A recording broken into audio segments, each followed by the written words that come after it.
Step podcast. We're in the studio with Lord Abraham, Hey, one of Stern. actually the first poet I ever met here in Galveston. I think my dad introduced me Really? to it. Yeah, I met you first.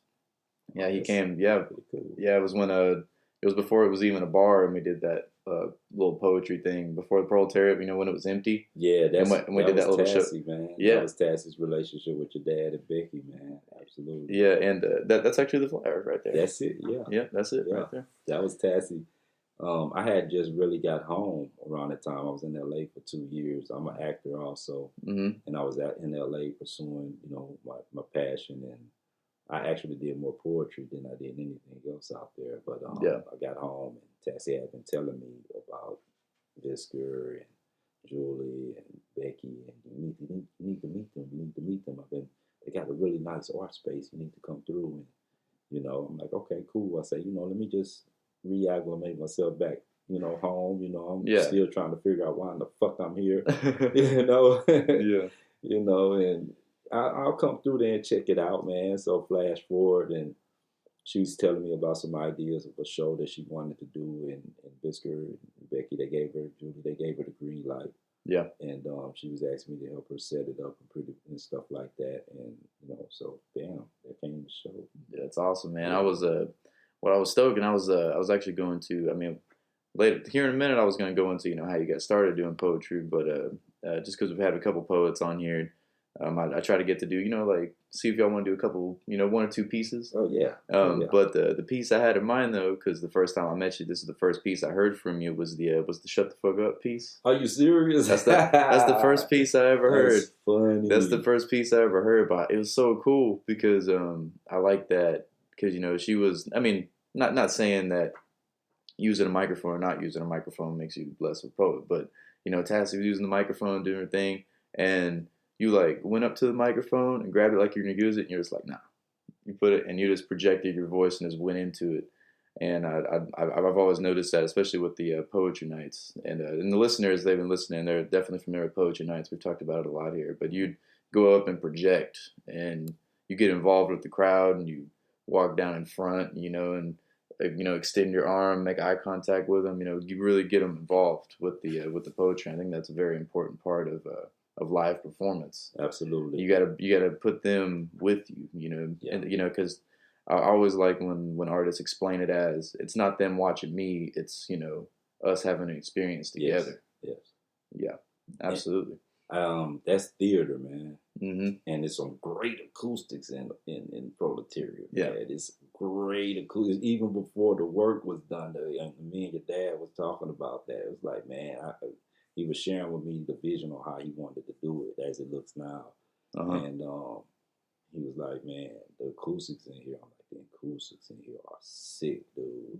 Crazy. And I'm like, so when we first did that show and I was listening to Tassie and I'm paying attention to what's going on, I'm like, nah, I don't need this mic. So it's the theater. And then, they've told me I have a nice voice. So Mm-hmm. I just, use my voice, use some of the theatrical things I've learned over the course of time. And that's why I do it. And then, like you say, engaging, because it's either my story or my observations or my experiences or even experiences of others that I convey in my poetry. Mm. And I definitely want to draw people in because I know somebody in there can relate to what I'm saying in some way, form, or fashion, even if it's just one line. Mm. And because it's real for you, you got to make it real for them. Absolutely, and that's the way to do it. I feel, and they always call what we do slam poetry across the board, and I'm not a slam poet. Mm. I'm a performance poet. I love the original styles of writing and stuff like that. I get back. Once I get too far removed from the classic forms of writing and the different types of writing, I have to pull myself back and go back and reread some of the guys and the ladies that I was reading when I first started writing. Absolutely. And to really go back to the core of what I am, who I am as a poet, and make sure that I'm staying true to my craft. Absolutely. And then at the same time, it gives me, which it was actually friends of mine, Apotheosis Epidemic members, family, who was like, man, you're an actor. this ain't shit. What are you talking about? You know? And it didn't really dawn on me until like 2 years later that it was like, I'm writing my own shit. Mm-hmm. What am I thinking about? You know, and just really pushing that envelope a little bit more in my writing to make sure that although I'm engaging the crowd and I am performing, I definitely want to give you substance and give you a part of me, and make sure that when someone who's scholastic and who is a literary student and teacher, Mm-hmm. and they look at my writings, you know, they'll see different forms that I've actually tapped into. You know, that it's not just me saying random things or just making words rhyme. You know, it's not just free verse. Mm-hmm. You know, a lot of it is very structured. It's a structured piece of art. That's Absolutely. what it is, and then that's why I like the term, and that's why we use the term artisan for this podcast. Is like, because you know when you put a specific label on something, like they're telling you like, oh, you're just an actor or just this and that. You know, the word just, get that out of there. Yeah. But I like the word artisan and the word artist because that means I just do art. I just do. No matter what it is. Yes. Okay, maybe I'll act in this thing, but maybe I'll do some poetry. Maybe I'll do this painting. Maybe I'll draw something. Maybe, you know, like, I don't know, maybe I'll play an instrument. You know, like, because myself, I like to dive into multiple mediums, you know, and, you know, I don't have anything I wrote because whenever Cloud and I were going to high school together, he got me to go up and do a poem. Like one time I wrote it in like 20 minutes. But you know, I'm a big fan of English. I've always loved English class. Yeah. So I've always loved structuring words, and I've always loved that because I always saw the art in it. Mm-hmm. And you know, because I was, you know, I'm also a musician, so I was real big into lyrics. Yeah. So I could really appreciate how words were structured because, you know, when I was a kid, my favorite part of buying CDs and like even when I was like 7, like getting tapes, like I loved whenever they'd add the little fold up book that has the lyrics for the things, and I used to love reading through it and just reading along and really memorizing the songs and being able to explain to my friends like this is what he means in this song and this. Yes. Like I love digging into that stuff, but yeah, man, it's always been so cool to me just the structuring of words because you know even though I wouldn't consider myself that good at it, even though I don't know, like that's exactly why, and I think all artists should. For those listening, you know, put your stuff out there and let people, you know, let people hear it and review it. But for me, I think I've gotten some pretty good positive reviews, but I think it's only because, and anybody can do this, I believe, that you just jump in there and just give it your best go. I mean. And even if you fail, I mean, like, you still win a prize. You learn something. Exactly. And that's a very valuable prize. Exactly. Sometimes I'd rather learn a lesson and get a trophy. True. True Yeah. indeed. True Yeah. indeed. As hard as those lessons may come from time to time, and going through that process, you know, you learn a lot more about your character and who you are. You know, what makes you tick, what things are you still, you know, what are your stumbling blocks and all those things. You know, just do it. And, takes the path to win, yeah. It's the path, yeah. It's not the path of least resistance. No, go to the path that has the most resistance. You know, and fight through the struggles, man. And I have my difficulties in it, as we all do, but you just keep pressing on as best you can. You know, you're not going to have all the answers. You're not going to even know sometimes if you still should be doing it. But you just keep pushing forward the best you can, and you don't have to do a whole lot. It's just do something. Exactly, and those paths that have the most resistance, in my opinion, I kind of think of because you know I played a lot of video games growing up, but I think of it as the more resistance it has, and you know it's a bigger challenge to overcome. You know whatever your passion is. Well, the more resistance it has, I see it as like there's some really awesome treasure on the side of that because you know it's like you know say if you're an adventurer. And you see this like chest, but there's nothing guarding it. There's nothing around, just out in the open. You're gonna assume there ain't shit in there. Yeah. But if this evil guy over here has got like a thorned castle wall and all this stuff, you know he's hiding something good. Exactly. So I think the things that are most challenging to someone's process, I think they should take on head on the most because they're going to get the most reward out of that. Absolutely. By overcoming that. Absolutely. That's my on the spot analogy, but yeah, and I dig that. You know what I mean? I'm right along with you on that, man, because that's exactly what it is, man.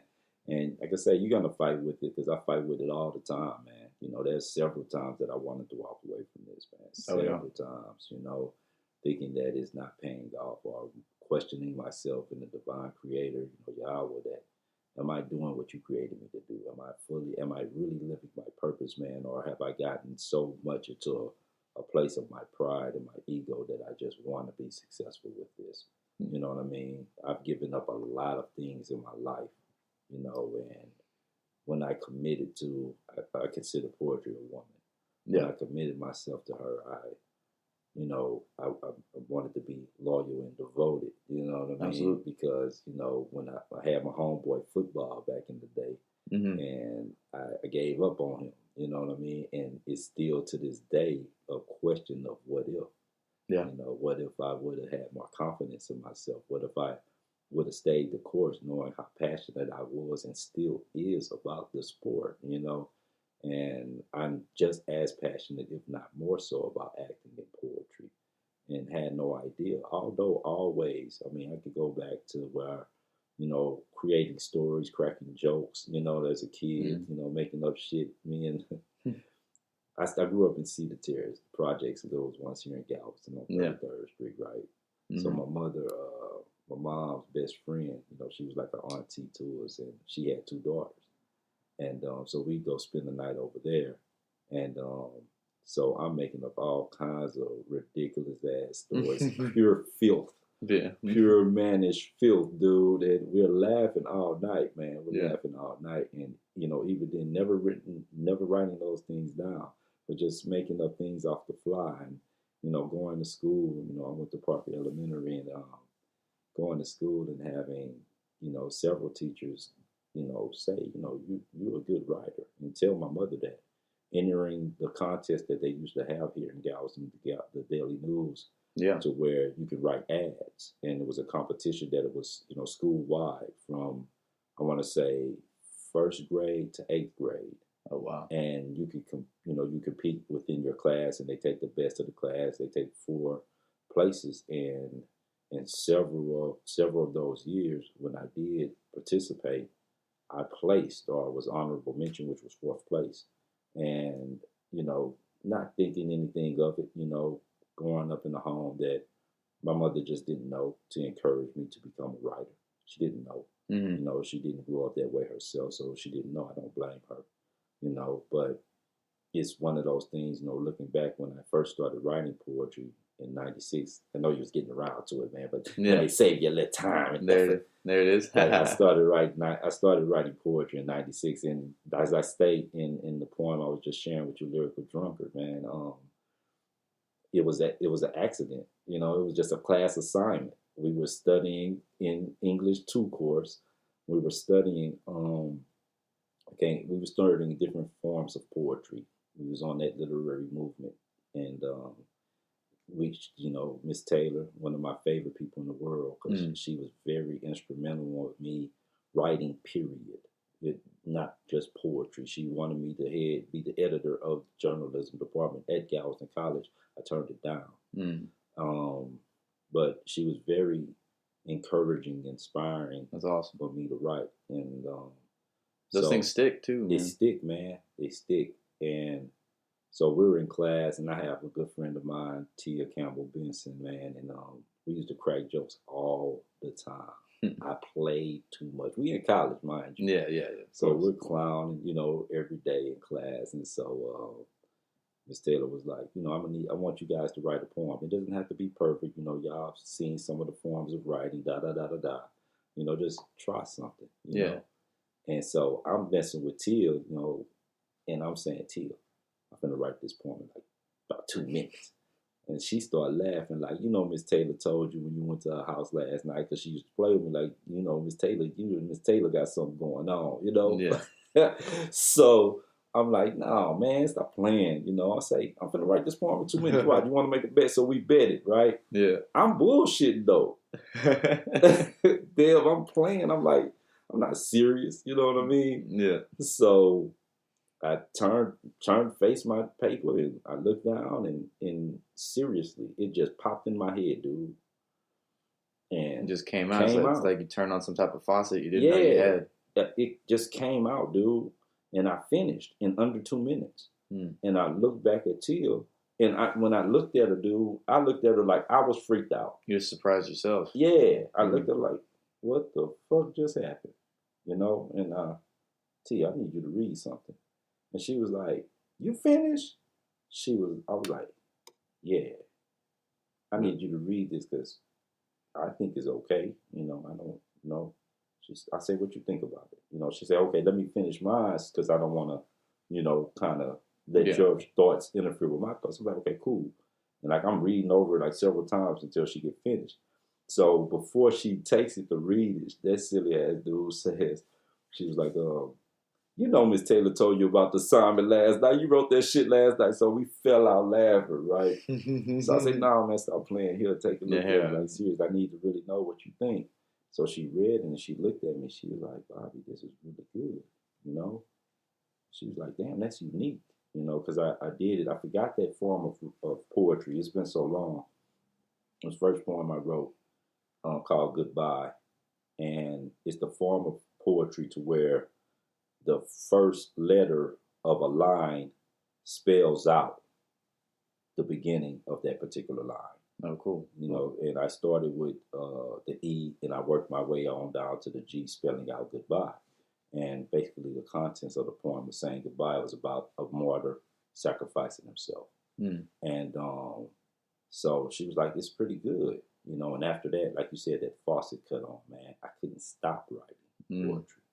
You know, we learned something. I challenged myself to try to write from it. And it was so easy at the time that they were just coming out. So anytime we learned about a new form of poetry, I write something, you know, I try to stay along the lines of that style and that format and see what I could come up with.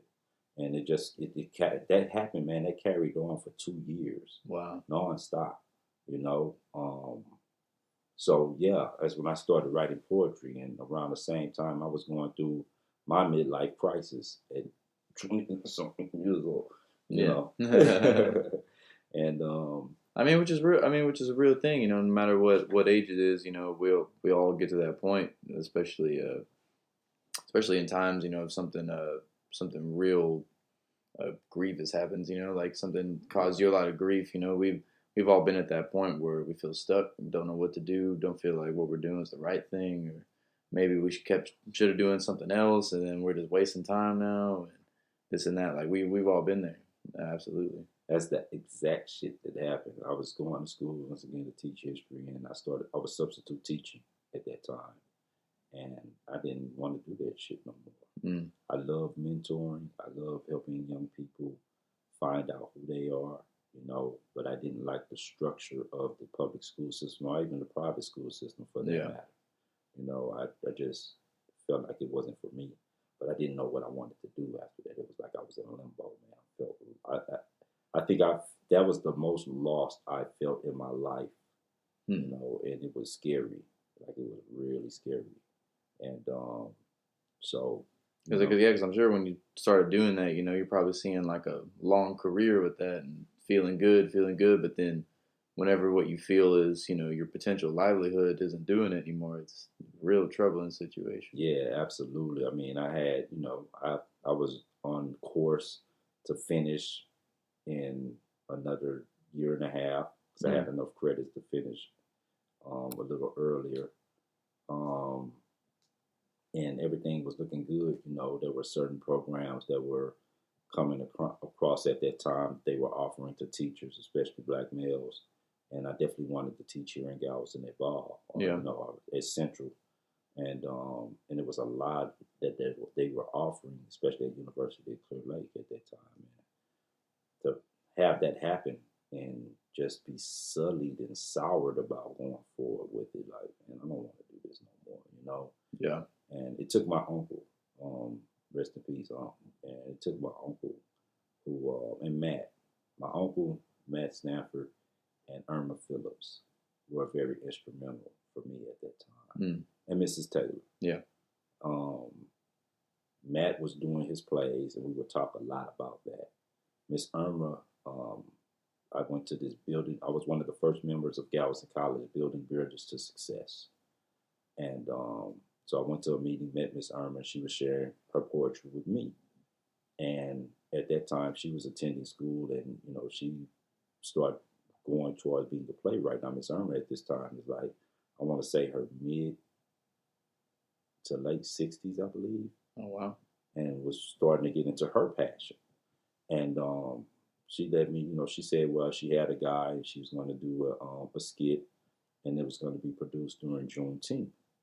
And around that time, I had been actively involved with Juneteenth as a mentee. One of my mentors at the time, Craig Bowie, had introduced me to different aspects of Juneteenth, Martin Luther King Day, and all that, and being involved a little bit more with volunteering and stuff like that. And so we were talking, and she was like, "Hey, I got this guy, I got this part that I think you'll be great for. And if the guy don't work out, would you like it?" And that was my transition time. And around that same time, this is '98. Around that same time, my uncle had come down he was living in Florida at the time. He had come to Galveston visiting. And he looked at my face and he was like, "Nephew, what's wrong with you?" And I was like, you can always read me. You know what I mean? I'm like, I don't know. I don't know what I want to do with my life anymore. I'm not the type to just settle. And I want to do something that makes me happy. I'm passionate about. And I thought it was teaching, and it's not. I don't know what I want to do. And he was like, "Man, well, look, I tell you what." He said, "Have you ever asked the Most High why you here?" I'm like, damn, no. Nobody's ever caused me to ask that question. You know what I mean? And it was like, shit, think of it like this. If you were created by a supreme being, then who knows you better than you? Who has the answers you think you have, or you don't even know about yourself? Who knows you better than you? So why wouldn't you ask? I'm like, wow. Light went off, and I did that. And 98, we did the skit, and I loved it. I loved it. Just had a great time doing it. Oh man, that shit was so amazing, dude. I loved it. And she told us that she was going to turn it into a full-fledged play. I did as my uncle suggested and prayed about it. In 1999 at the Opera House, I did my very first official play. Nice. Opera House on Post Office? Opera House on Post Office. Wow. Yeah, my very first play was at the Opera House, man, and it was amazing. And I know I had learned around that time that confirmation comes in threes, whether it's to go forward or not to move on it at that time at all. And so I asked for confirmation, and I received my confirmation within a few months after the play. And I was like, this is my life. Now, mind you, I still wasn't considering the poetry aspect of it. It wasn't until 2000 that Matt at St. Vincent's house started doing the poetry there. I was the first person he asked to come and participate because he knew I was writing.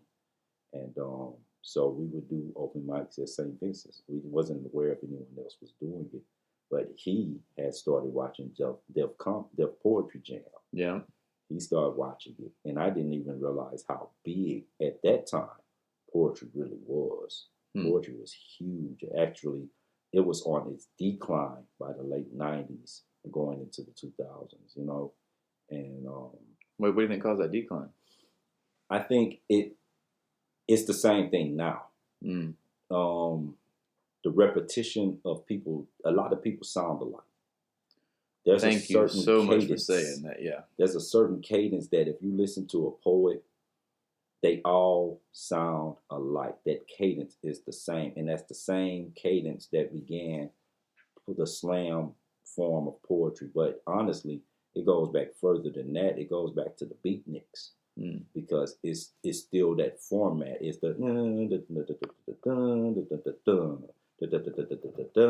it's that same cadence, Excuse me. And like the high, and then like the low, and then like accent, like the I know exactly. I know exactly what you mean, because especially with the poetry night of Proletariat, especially when you have a lot of new people coming up, because you have the ones that were already doing poetry coming up, but they had that similar cadence. But since we've been doing this a little over a year now, I've noticed a lot of new people getting up there, and they you know, because they take that as the inspiration, but nonetheless, even though it is awesome they're getting up there, you know, you still notice things like that. Yeah, absolutely. They start picking up on whoever their mentor is or whatever they're surrounded by consistently. Mm-hmm. And they think that this is the way, you know. And what I've learned in acting is the same format. You find your own voice. Absolutely. And that's what we've always encouraged. You know, Matt encouraged me on that, and I've been encouraging others on that ever since. So, you know, it's like my duty, man, to not sound like anyone else. Yeah. And that was the unique thing, you know, after we started doing our own thing. Shout out to Antonio Smith, man. He introduced me to some poets in Killeen, myself and Tassie at that time. And the poets in Killeen had that cadence. Yeah. But these guys was dope. They were dope. And there's one guy right now, man, actually one of the founding members of Apotheosis Epidemic, T. Rich, Anthony Richardson. We were talking about this guy named Christopher Michael. This guy's performance, man, and he's dope. He's dope. Sweet. And but seeing them inspired me to not change what I was writing, but change how I was performing. You know what I mean? And it gave me the confidence and allowed me that first look into myself. It wasn't until 2011 that I really had the confidence in myself as a poet.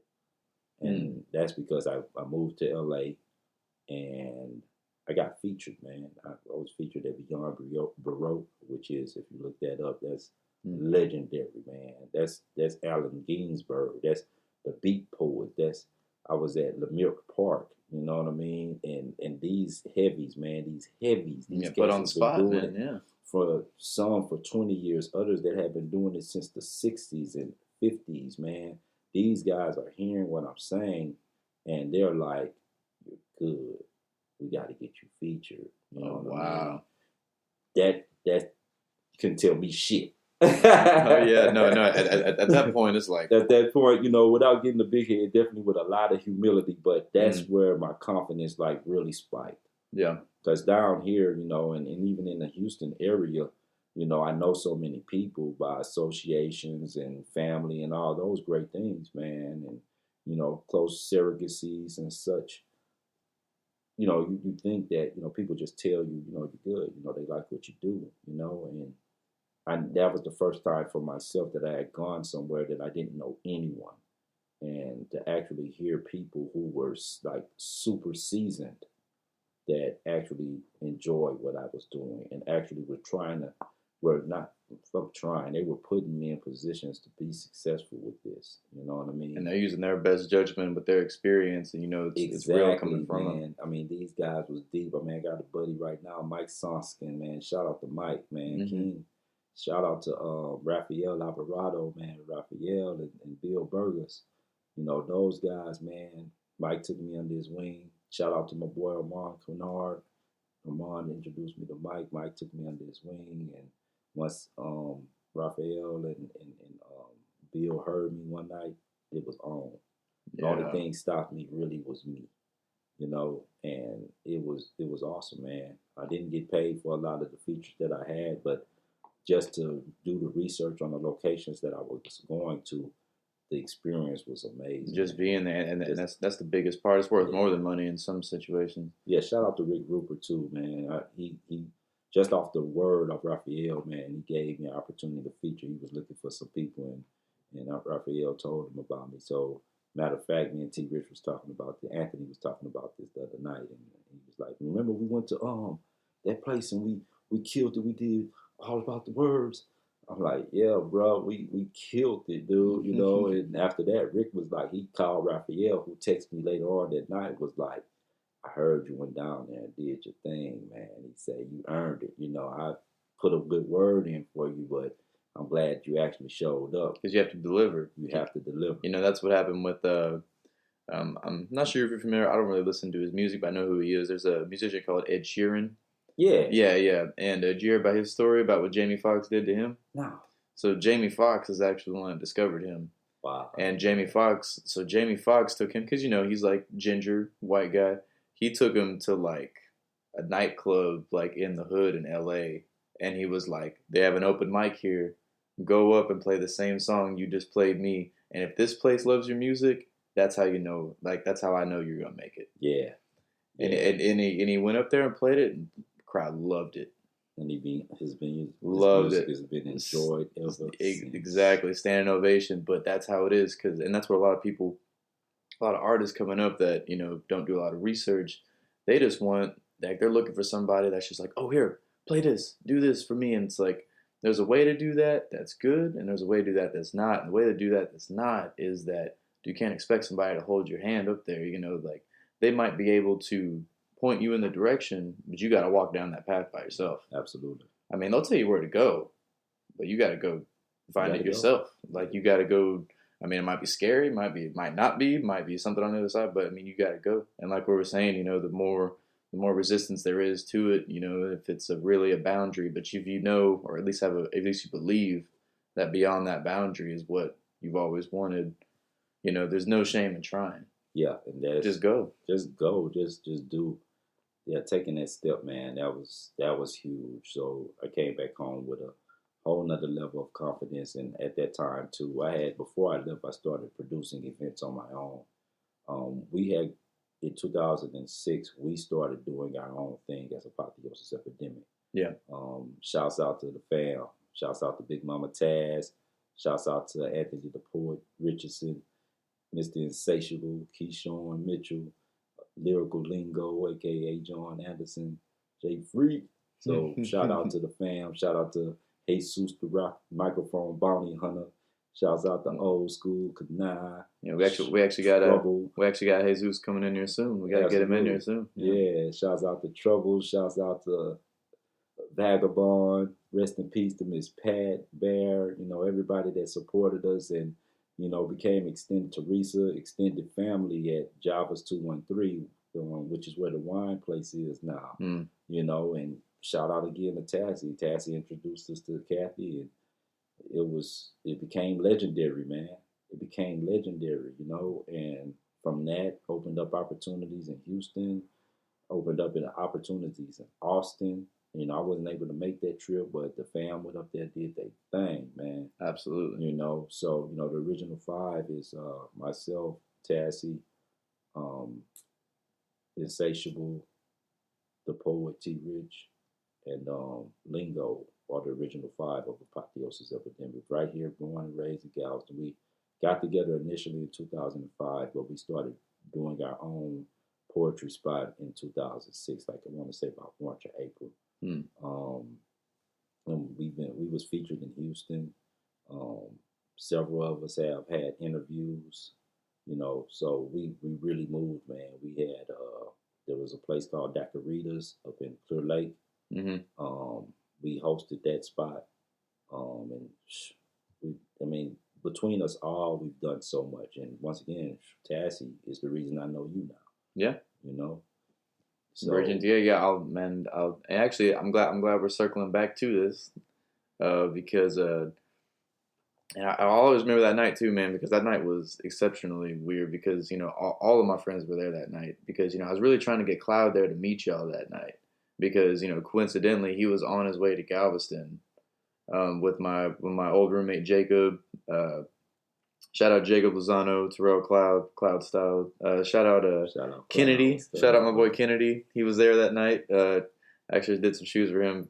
They actually call him the mayor in his circle in Houston because this dude Kennedy literally knows everyone. Wow. And it goes really deep. Like anytime we go anywhere in Houston, no matter where it is, we could be skating downtown anywhere, we will bump into someone Kennedy knows. Wow. Guaranteed.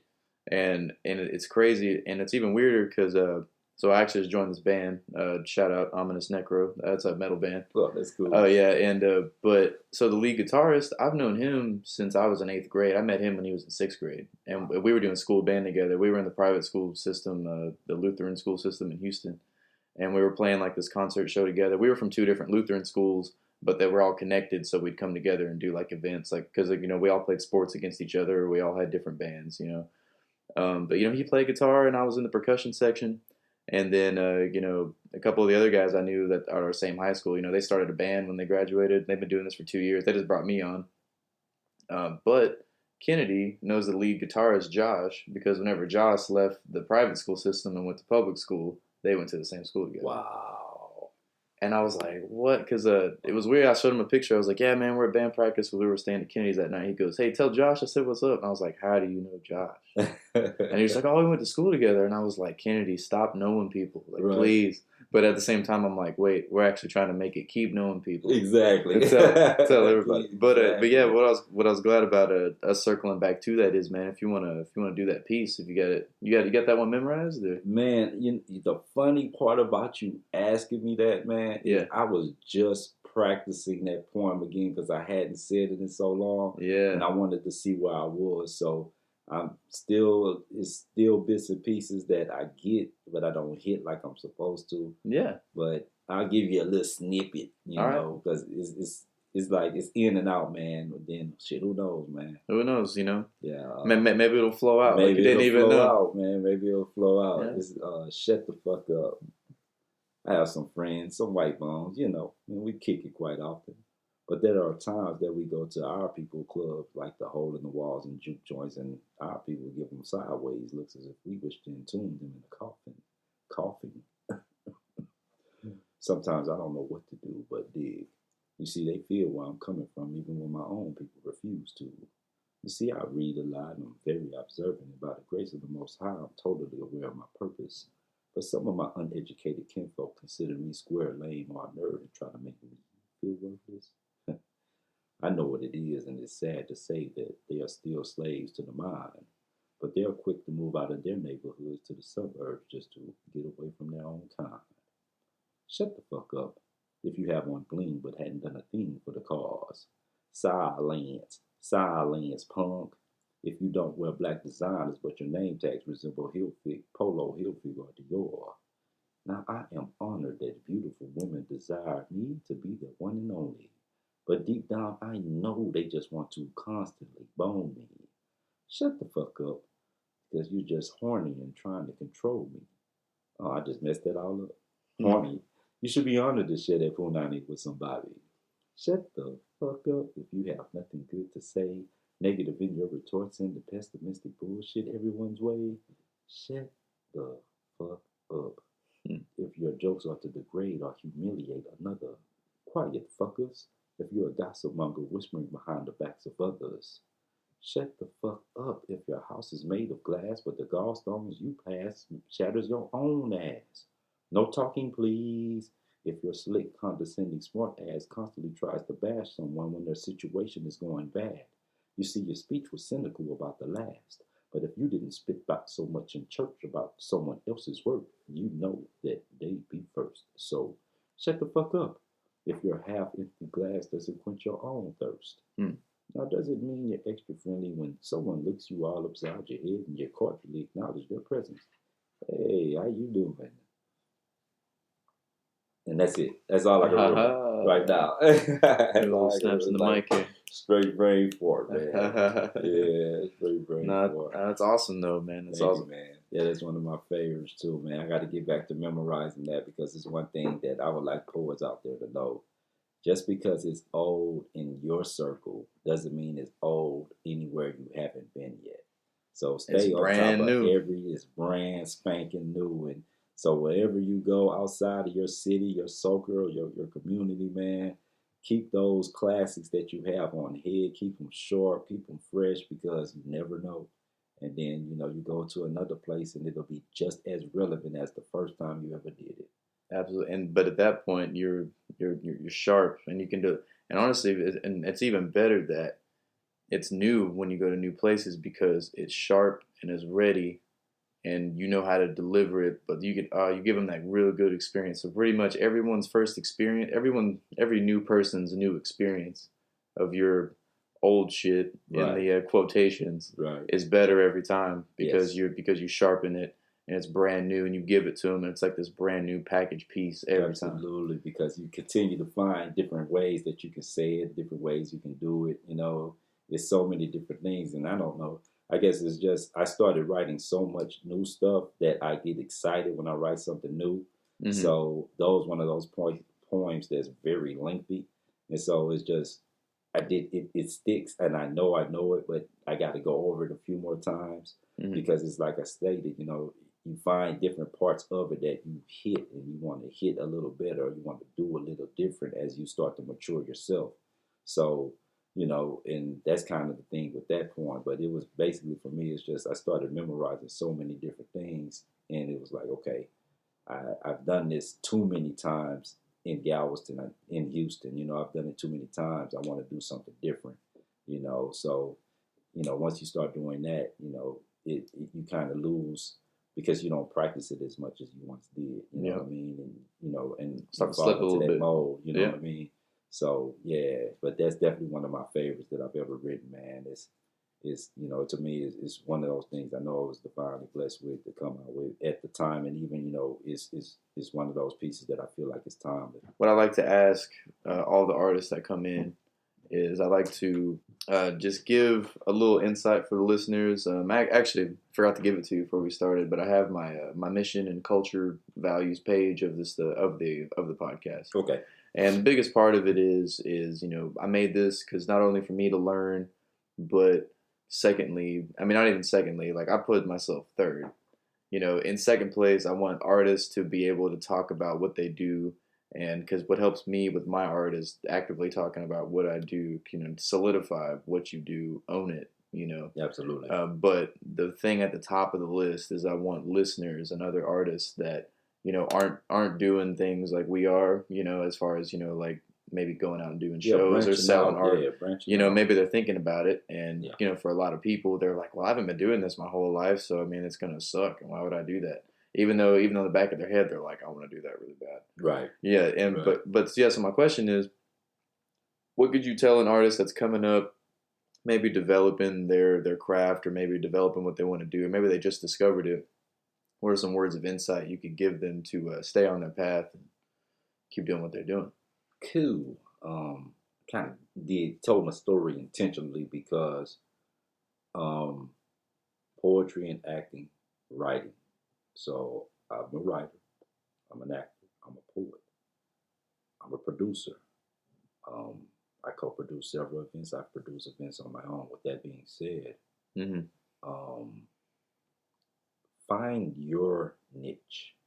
Find that thing for you in whatever medium you're doing it in. Don't limit yourself. That's something that that's a mistake that I learned from in my past. I was so tunnel vision as an actor that I didn't see myself as a writer. I didn't see my potential as a poet. And as far as business goes, because we are artists, and a lot of times that we love what we do so much, we do not allow ourselves to receive the compensation or the accolades that we honestly deserve. And look into whatever ways that you in your artistic medium can be compensated, and be compensated handsomely. And don't compare your success or your striving for monetary means to be like people who are doing it on more of a grandiose scale. Yeah. If you sell your paintings for $50 and they're selling like hotcakes, and you got a plethora of paintings, then set your goal, and also reinvest in yourself. Reinvest in yourself. Don't limit yourself to just one aspect. If you are a visual artist, get into the graphic design medium, man, and find a way that you can be continue to be creative that way. And don't ever, I've seen so many good friends of mine who are visual artists that they stop drawing because of the easiness and the accessibility of the graphic design world now. Yeah. Don't ever stop drawing. As far as people who are writers or actors or poets, man, thank the creator for YouTube, Instagram, Twitter, Facebook, all these social media world connected networks links and mediums and podcasts. Yeah. You know what I mean? Because these instruments give us the tools and allow us to be more creative and come up with different concepts and different ideas, and look at your community where you're from. I don't care how successful you become. Look at where you're from and go home Yeah. If you are extremely successful, anyone out there listening, I don't care if you're a mainstream artist or you're an up and coming startup artist, and you become successful. And for the you mainstream guys, I'm disappointed in y'all because a lot of y'all communities look like shit, and they shouldn't be because you were successful. You may do a few things here and there, donate to the kids and all that great shit, but you can teach a person to fish, and they will live the rest of their lives knowing how to fish. Hmm. Whereas feeding them fish, and they just satisfied for that moment. So when you go to your communities and do all these great charitable events and such, those are good things. But when you go back home and you create opportunities, you create jobs, you create wealth, especially when you're coming from a place that what you do wasn't easily accessible. You had to go to Hollywood. You had to go to New York. You had to go to Chicago. You had to go to bigger cities in order to accomplish whatever dream and passion you had. Mm-hmm. But instead of going back home and being a catalyst by creating those places there and knowing your people well enough and using your fame and clientele to go back to your place and create something that you're passionate about because it's not there. And if it's not working in your city, find other ways reasonably and within honor and integrity that you can, still have monetary means coming in because you have to have a livelihood. Mm-hmm. You have to have a livelihood. You want to continue to doing whatever your artistic medium is. So find that thing that, along with your artistic medium or through your artistic medium to continue to give you that success. You work at the plant, you make it 50, 60, 70,000 to 100,000 a year. Well, you can do that with whatever your artistic medium is. You just have to find that niche. Mm-hmm. As all holy scriptures say, not just the Bible, but all the holy scriptures say, your gift will make a way. That's singular. It's not gifts. Mm-hmm. Gift, and you might have many talents and several skills, but that gift will make a way, would open you up to so many different opportunities. Mm-hmm. And this is something I've learned in my growth. So that's my advice. Absolutely. To any up and coming artist, man, or any veteran artist that's still trying to find their way. What can they do without compromising yourself? You know what I mean? Exactly. Definitely not. Without lacking any type of form of integrity, but definitely being you and doing you. Even if it's you might be better as an investor. You know what I mean? Yeah. Invest in some people who actually maybe potentially artists or definitely art enthusiasts. Let them run your locations. Let them open those art galleries. Let them open up those schools. Finance them. Everybody's got that role. Everybody's got that role, man. So just find your niche, man. Whatever part of the arts you're in, I don't care what it is. Find your path in that and carve out your niche. Master it. Because that's a big thing. There's a podcast I listen to. I don't even know if they'll hear it. It's one of my goals to of this podcast eventually get on these other podcasts that I listen to and talk about my message on there. But there was one they were talking about where they did the comparison of like, look, it's good to know a lot of things, of course, but they use this scenario. But if you were getting back surgery, would you rather have the surgery done by the surgeon that knows a little bit about a lot of things, or the one that specifically studied the back surgery that you're getting? Absolutely. And that's what it is, because even those guys, they know a little bit of other stuff, but they have mastery in something. Absolutely. And that's what a lot of thing is, because I notice everybody's trying to be well rounded and everything and try to do things themselves, and I get that, but at the same time, find something that you're best at, master it, because this is another thing too, where a lot of people run a business, because of course I'm learning this right now up front.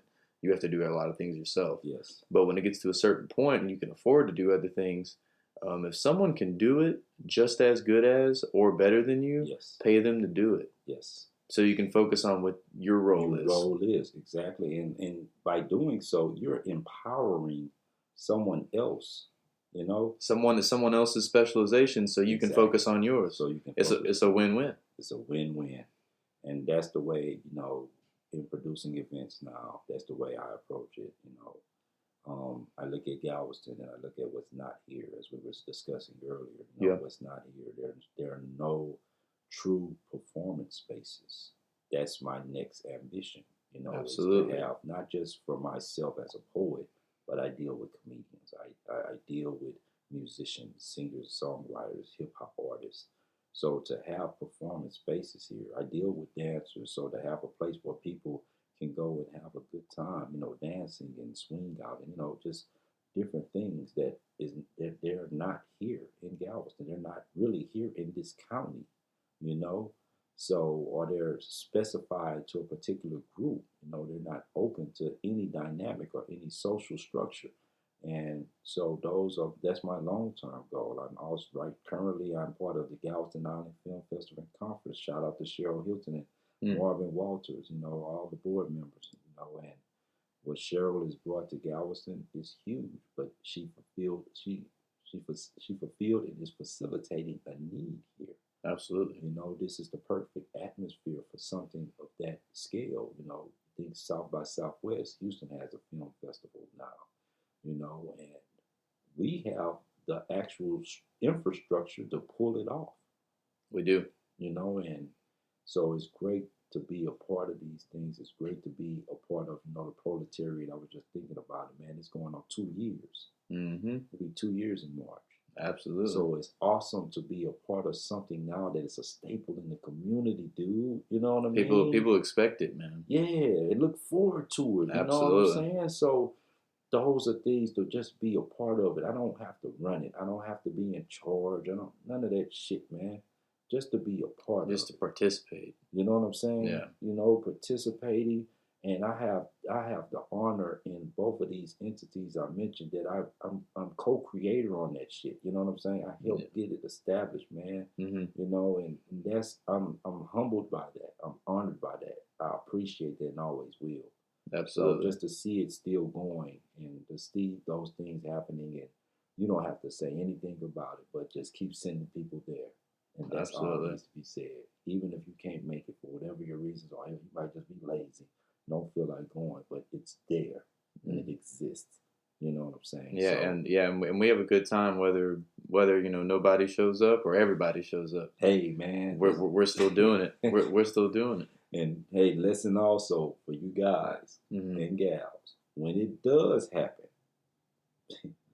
when there is no one there but you and the DJ, when there is no one there but you and your crew, I don't care what it is, artists, visual artists, performing artists, if there's no one in the audience but you and your crew, fuck it. Keep it moving. Perform anyway. Keep going and give it your best as if it was a packed house. Absolutely. Because we will run into those times.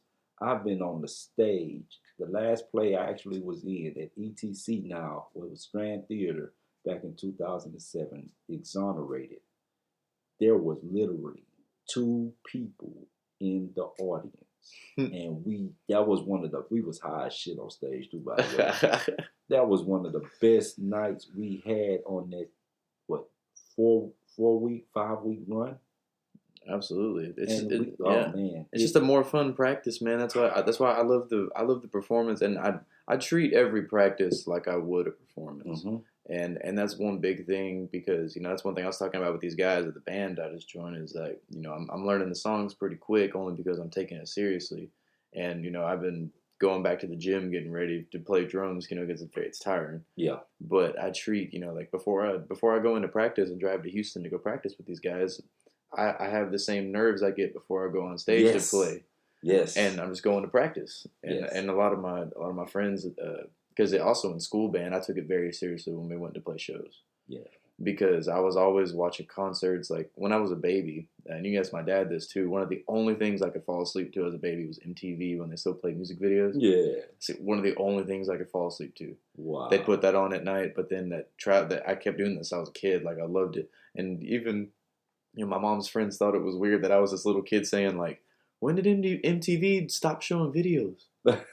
And I was like a little kid, and they were like, "How does he know that? Right. How long has he been watching MTV?" Right. Like I was a little kid mad they were showing reality shows. You know, I was like, "What is this?" Yeah. You know, This ain't music yeah. television. But I was always a big fan of watching like live concerts. You know, like the DVDs where it's just like one big live concert. Sweet. And so whenever I was in school band, you know, I was real nervous. But it was whenever I had this drum solo in like eighth grade, I had a little snare drum solo.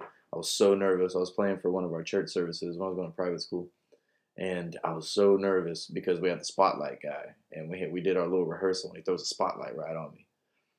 But I took these extra steps to, even though we weren't required to, I would always memorize everything. Wow. I'd memorize my parts. I just would. Yeah.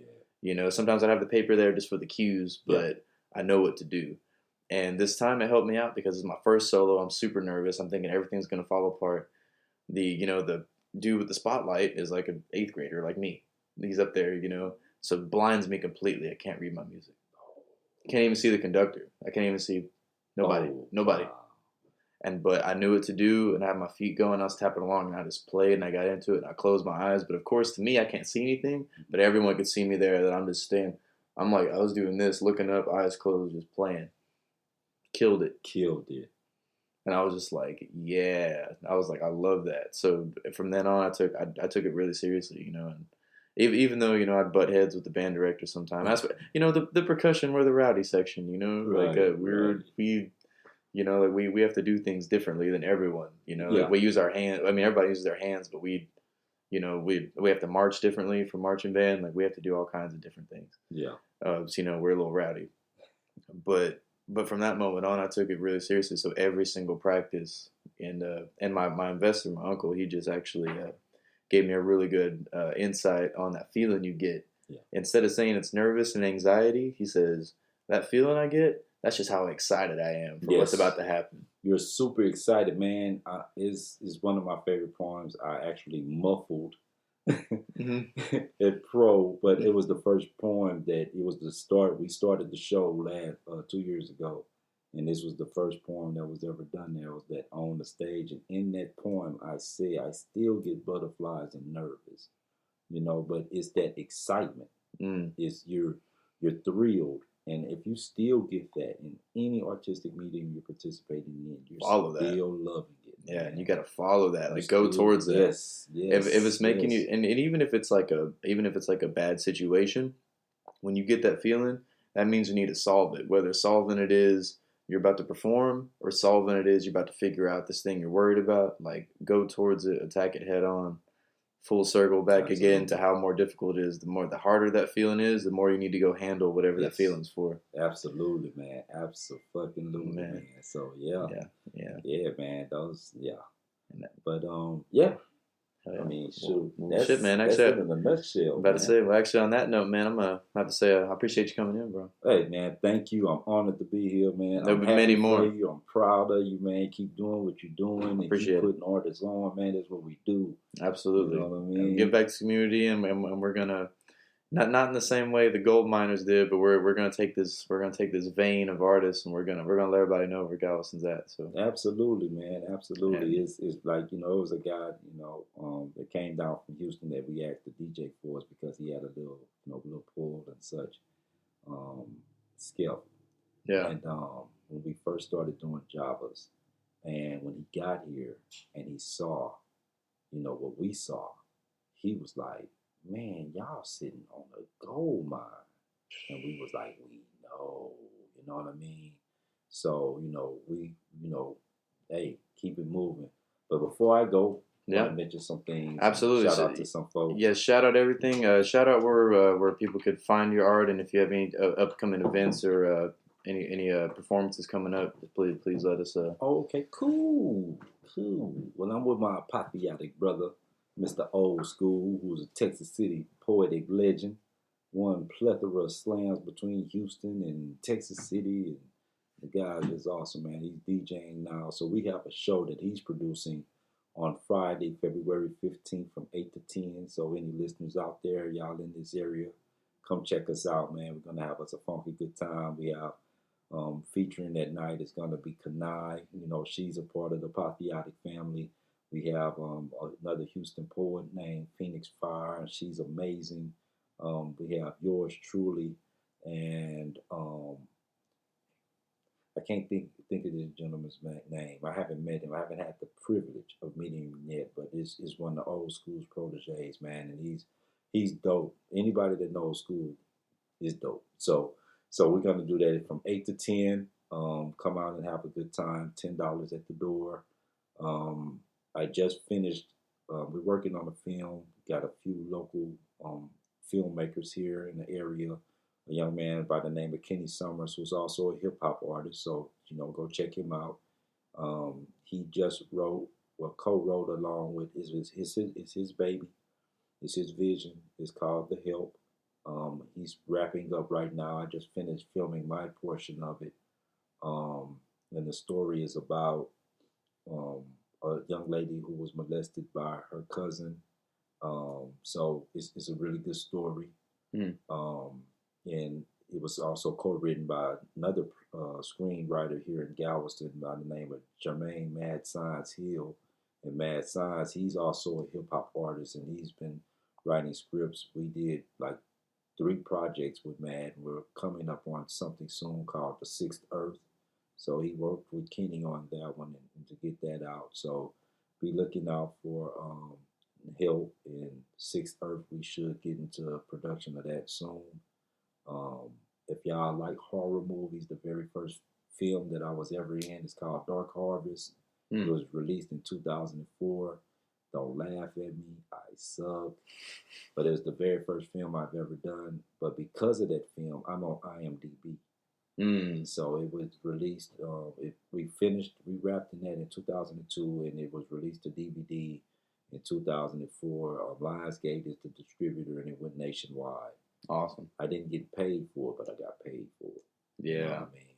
So paid in recognition. Paid in recognition, absolutely. So check those things out, man. Be on the lookout for that.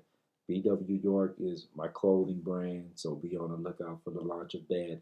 I'm currently working on What's Stirring TV, and it's an interview session similar to this, and we're going to be covering a slew of topics, man. You gonna do mostly video or audio? It's going to be video. Yeah. It's going to be video. Wonderful. Yeah. We're going to use Facebook mostly as our platform. It's going to be filmed by my bro, Nathaniel Piccolo Simmons, owner of NKS Media. Go check out some of his videos. If you guys are looking for someone to do your videos, man, he's solid, man. I think you'll enjoy his work. Awesome. He got good work ethic. I also love to have him on the show if he wants to come talk some videography media. Yeah, absolutely. Absolutely. I'll make the connect. Matter of fact, it's all art, bro. He lives right up the street, dude. From here. For real? Yeah, like literally, you call him, he could walk here. Jesus is he's always around here too. He's always over here. Yeah. Dude, sometimes I catch him on the sidewalk. I'm like, what's up, bro? Yeah, he'll be walking to our buddy house right around the corner from here, man. So. Yeah, man. I mean, we're here, and it's a lot of major moves being made. We at the, we're not in the basement. We're on the first floor, making steps to the second floor, man. Working our way towards the penthouse. Absolutely. You know what I mean? Absolutely. And as much as we can all help one another, that's gonna be the way we all get our success, man. And even if the success is in just helping one another, you know what I mean? The end of the day, looking at it and saying, man, I remember when that cat first started, man. It's beautiful to see where they are. Absolutely. As a young man too, be on the lookout for him. Don't remember his name, but we did a play back at Central Middle School. It was Jitney by August Wilson. And this young man, he's been in several Tyler Perry. He was on Tyler Perry TV show. Light-skinned guy, man. He's doing big things now. Actually, he's just been in. He's from Galveston? No, he's from Houston. Houston. But I got to give him a shout out, man, because he was very encouraging on me as an actor. I was going through a period at that time where I wanted to just stop acting altogether, and he kept me motivated. And to see him doing what he loves and doing it well, making his life around it. Matter of fact, if you guys have ever seen the TV series Greenleaf, he's the character that plays the antagonist, the light skinned guy that owned the other mega church that was trying to bring Greenleaf down because the father on Greenleaf killed his father by accident. Oh wow. So yeah, and he just did the Soul Train. Soul Train just did on BET a mini series like they did for New Edition and for the Bobby Brown story. They just did one on Soul Train and Don Cornelius. And from what I've seen in the commercials and the trailer is that he's also in that. So be on the lookout for that cat, man. Awesome. Give him a shout out. But shout out to him, man. Sorry, can't recollect the name. I'm pretty sure you'll see my face, but like, I know that dude. So yeah, man. Yeah, man. So much shout out to everybody here that's putting their best foot forward in Galveston and working on their best of them and making your dreams happen. You know, and they're your dreams, man. And fuck it, we ain't dreaming no more. We wide awoke. No, yeah, exactly. We're awake and we're living, man. We wide awoke. So I mean, as far as I'm saying, man, I'm doing art, creating. I'm living my dream right now. Absolutely. So what's next for you? You got the podcast, like, you know, you're in the band. What, you know, when are you guys going to bring the band this way? Well, what we're gonna do is because you know like these guys, they don't really, they're from Houston, and then they're like in the metal scene there a bit, and out here, you know, it's a little more like indie, a little more islandy. You know, there's some rocketeering. Of course, you got To Whom It May. You know, that's probably like one of the hardest, and Blast Dad. You know, it's some of the hardest bands out here. An author, I got a shout out to an author, a poet. These guys from Galveston, fantastic metal band. I'm actually gonna have those guys in here soon. Fantastic music. Yeah. And actually, the band I just joined, these guys have played a show together. I don't even think they know each other. They played this little festival where they were on the same ballot like that. I'll actually show you the thing in a minute. But man, what's next for me? I just want to keep creating and keep inspiring people to be the best they can be, and also learning along the way. And you know, hopefully 5 years from now, I want to grow this podcast. You know, not only for my own prosperity, because it's not even really about that. It's something that'll just come with it, and I know it'll come with absolutely. it. But my original message of all of this is I'm doing this for artists, because I've been down on myself a couple times, and you know, and really I did not expect this to be my career, being an artist. Because I mean, a lot of people would be like, "What?" You know, seeing my dad, you know, and the way we grew up. But you know, I wanted to be. For some reason, I thought that you know I shouldn't be what my parents think I should be. But I didn't know that once I learned that they weren't really expecting me to be an artist. They just wanted me to be whatever I wanted to be. Absolutely. Once I knew that, and that they weren't expecting me to be an artist, like my dad wasn't expecting me to do this, it really honed it in. Well, you know, I really got that first kick in the ass of like, well, what am I good at? And, you know, I started taking shoes more seriously and drawing people's art, you know, taking them seriously. And one of the biggest things I took more seriously is staying within, you know, like what I like to do. Of course, you know, testing the boundaries, learning new things, but I have the art I like to do. And it went from me getting offended and getting down on myself when people are like, "Oh, you draw his faces and teeth," to like, "Fucking right, I draw faces and teeth." Right. You know, that's what I do. Yeah. And that's what I'll always do. You know, and that's what I love to do. And I at this point, man, with this talking to artists and expanding my mediums and my knowledge, man, I feel unstoppable at this Absolutely. point. That's where you should. Man. And I really, it's everything in life right now is great. Even when it gets hard, it's still great because I'm in a mindset now that, especially when things are hard, I pay more attention. Yeah. And I fix them. And if it's nothing to worry about, it's nothing to worry about. If it's something that needs to be fixed, I fix it. And that's just what it is. That's just what it is. And you have to get it done, because the sooner you just get those things done, you know, the sooner you can get to, you know, the place we're trying to get when we put things off is chilling. You know, people put things off to chill when really, if you got it done, you would chill so much more comfortable. Oh, because, you know, it's not even really chilling, because, yeah, you're technically sitting down, not doing anything, but in the back of your head is like, I still got the shit I got to do. Yeah. So I'm at that point now where I'm like, you know, I'm going to get everything knocked out, and, you know, sometimes working late. I'm sure, you know, sometimes, you know, Stephanie's worried about me working late or stacking my plate up with too many things. Yeah. But just for right now in the beginning stages, I feel like just for the artist community, it's kind of, I feel like it's my duty in a way. And like we were talking about how Galveston's the untapped vein, I feel like this is how I want to give back. And especially now that we're officially going to be here for another year. You know, I thought I was going to Houston, but I'm going to be here for another year. And a year is a lot of time to do a lot of work. Yes. And I really feel like I can give a lot to this art community and bring it out and really, really, because all these artists I bring on, they're all my friends, and I consider them my friends, and I really want to put everybody on and teach everybody and then teach everybody and let them teach me. Yeah, absolutely. And more importantly, them teach me, because I want to just learn as much as I can and vice versa for everyone else. Absolutely. So that's what's next for me, man. And that's I'm real optimistic about it. Yeah, hey man, keep it moving. This young man did my design, my first design for me, for my second design for me, for my BW York line. You'll be seeing that on one of my shirts coming soon. Last thing I'm in the process of getting my book published. My very first book is a poetry collection of my poetry known as What's Stirring. So be on the lookout for that as well. And as D said, as Devlin said, man, we're here.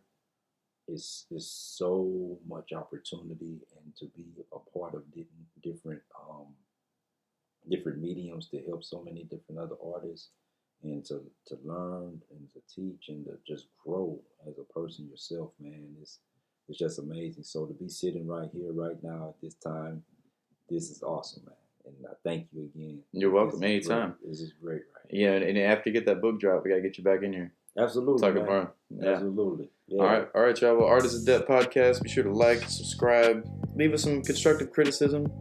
And, let us know what you want to hear. Also, hit us up in our email or social media and let us know who you want to have on the show. We'd love to have everyone on the show if you feel like someone makes a real good contribution to just the world's art community in general. Because we're all in this together, So if you feel like they're a good match to talk about some art, please refer it to us.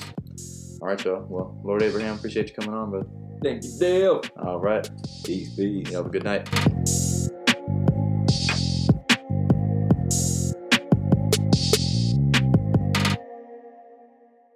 You've been listening to the Artists in Depth podcast, motivating creative minds through artistic exploration. If you like what you're hearing, please be sure to give us a rating or a positive review. And if you'd like to get in touch with us, you can email us at vonpatrickarts@gmail.com. That is VONPATRICK@gmail.com. Thank you very much, and we look forward to talking to you.